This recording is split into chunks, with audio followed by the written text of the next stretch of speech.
if I could go back to the me who bought his first real estate property, I might just smack the shit out of him. Because he thought that he was buying a cash flowing ATM that was all passive. But in all reality, he was buying multiple basement floods, tenants who go AWOL, and management companies who are supposed to be taking the load, the work off of your plate. But in all reality, they give you a second full-time job. Now, I'm not just saying that real estate investing doesn't work. I'm just saying it doesn't work the way YouTube, TikTok, IG makes it look. There's a lot more to it. So in this video, we're gonna go over 5 things. I have a lot more than 5, but these are 5 things that I wish I knew before I got started in real estate.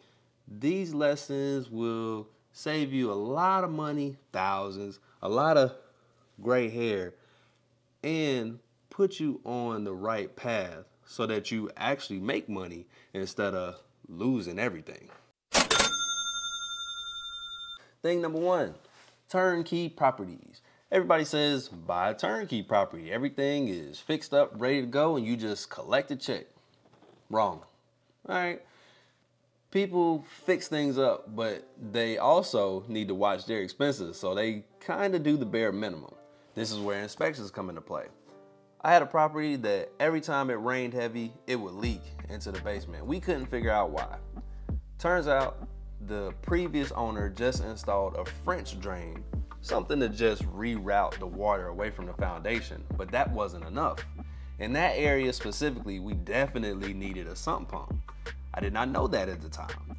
So the work that was needed in order to put in this sump pump cost us over $8,000.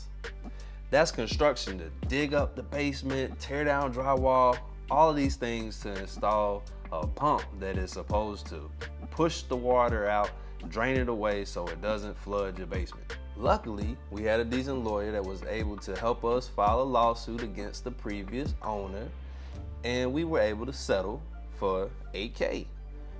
We lucked out there, but that was an expensive repair that we were not essentially prepared for. Everybody says go turnkey.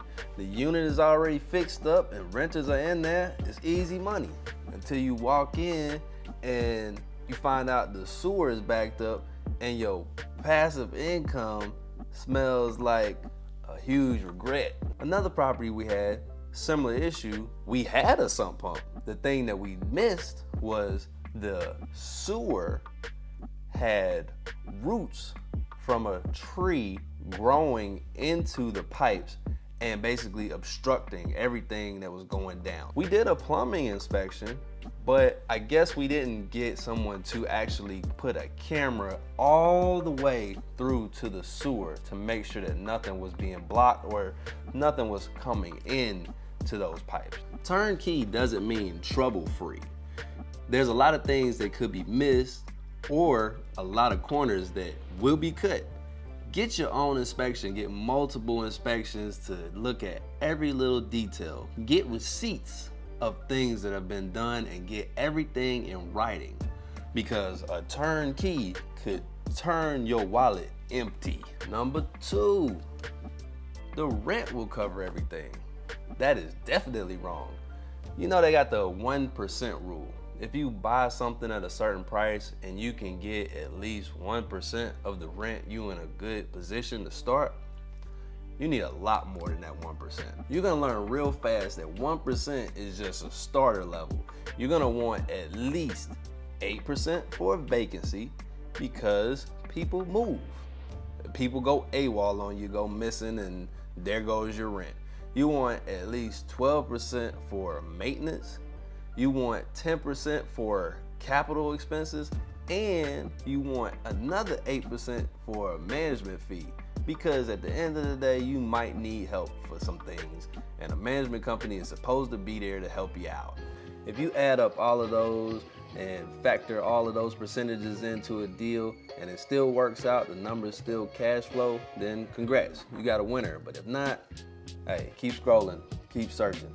Thing number 3, Appreciation will save me. Some people buy rental properties just for the appreciation, thinking that that will save them money over time because the value of the property will just go up over time. And yes, that is the case for a lot of properties, but we purchased a property in Chicago, and that property over 2 years has only gone up in value about $10,000. Doesn't give you a lot of room there, not a lot of equity, and we've added to the property. We put in appliances, we redid a whole unit, turned it out, and everything. $10,000. So I'm in the middle of doing a refinance. Doesn't give me a lot of room, a lot of equity to pull out of the property. Appreciation is a bonus, not a business plan. So don't bank on it, don't count on it, and plan to just pull the money out at any time. Number 4, if you're gonna do long distance investing, you need a reliable squad. All right, we have properties in multiple different states. Who you hire to manage, who you hire to do work, it is so important. It's crucial, vital. You need to do your due diligence and find the best people for the job. I've had to fire multiple management companies because they did not have our best interests in mind. They were just collecting a check.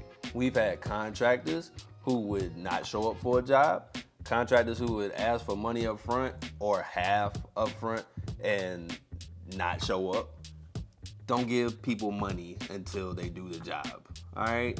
That's a little bonus lesson. We've had mail show up to the property for our business and nobody would pick it up. Bills that needed to be paid that we didn't know about. And then all of a sudden you get some collection note saying you owe us this much money, you haven't been paying. Well, the management company is supposed to be collecting your mail. You're not there. These are things that happen. Number 5, your rehab budget is a lie. Whatever you think something is supposed to cost, just double it, triple it even. Expect to spend more money than what you think you're gonna spend. Paint, drywall, replacing appliances or a furnace, hot water heater, whatever it is. Somebody's gonna tack on more than what you think is gonna cost. So always have, it's a trend here. It's a theme. Reserves. Have money to the side, ready for things, because things will happen. A lot of investors don't go turnkey. They try to find a distressed property that needs a little work. They put some money into it and they want to buy it, rent, refinance, and repeat. That BRRRR method. But a lot of these properties that you think just need a little TLC, 10-11 care, really take a lot of cash. And your budget is gonna disappear real fast and it's not gonna go like you think it is. Here's the recap. Turnkey is not trouble-free. Rent does not cover everything. Appreciation is not a plan. Distance needs a team. And your rehab budget is lying through its teeth. If you learn these lessons early, it's gonna save you a lot of stress and thousands of dollars. Like this video, share it to help others. Subscribe. And like always, I'm here to help you out. Remember, the world is yours. I catch you on the next one. Peace.